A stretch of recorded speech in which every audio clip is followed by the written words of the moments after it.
Recently বেশ কয়েকটা ঘটনা আপনাদের একজন উপদেষ্টাকে নিয়ে কয়েকবার এই বিভিন্ন টপিকে আলোচনা হয়েছে।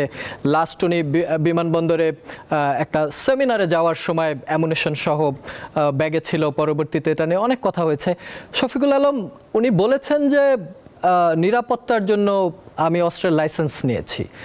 আমরা ৩৬ জুলাই বা জুলাইয়ে যে আন্দোলন করেছি বা যারা করেছেন তারা তো অস্ত্রের বিরুদ্ধেই দাঁড়িয়েছিলেন। সেই সময় তো আমি নিরাপত্তা নিয়ে আমরা চিন্তা করিনি, আমরা জান দেওয়ার জন্য সবসময় তৈরি ছিলাম। তাহলে এখন কেন অস্ত্রের প্রয়োজন?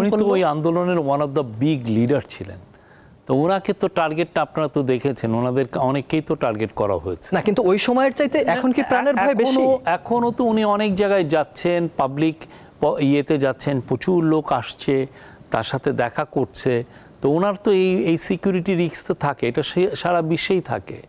এটা আপনি কিন্তু ওনাদের তো এমনি সিকিউরিটি থাকে না। এখন যখন গভর্নমেন্টের উনি পার্ট হন তখন তার কি মিনিমাম এই সিকিউরিটিগুলো নেওয়ার লাগে। এটা এমন ইচ্ছা করলেই যে আপনার থেকে বের হয়ে যাবেন সেই রকম কিন্তু থাকে না। এটা ইয়ে, এবং আমি বুঝি না যে এটা নিয়ে এত আলোচনারই বা কী আছে। উনি একটা মিস্টেক হয়েছে, উনি ওইটাকে বলেছেন অলরেডি, উনি ফেসবুকে এটার ক্লারিফিকেশন দিয়েছেন।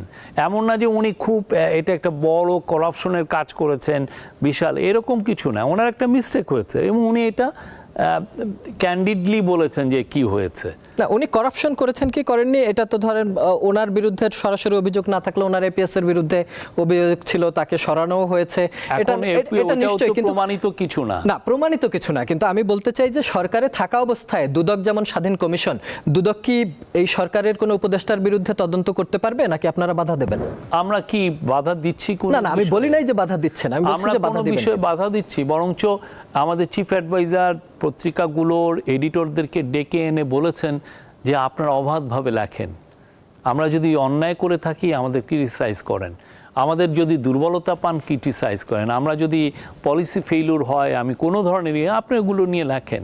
আমরা তো ক্রিটিসিজমের ঊর্ধ্বে না, আমরা তো আইনের ঊর্ধ্বে না। আর এই পুরো আন্দোলনটাই তো ছিল যে যারা মানে অবাধ সব কিছু তার করে নিয়েছিল, দেশটাকে যারা লুটপাটের একটা বড় একটা উপকরণ হিসাবে নিয়েছিল, তার বিরুদ্ধে তো ঠিক না। আমরা চাই যে দেশে অ্যাকাউন্টেবিলিটি আসুক, জাস্টিস আসুক, এবং এইটার জন্যই তো আমরা চাই যে আপনি আমাদের যদি পান, যদি দেখেন যে না শফিকুল আলমের এগেনস্টে অনেক করাপশনের অভিযোগ আছে, আমরা ওয়েলকাম জানাই।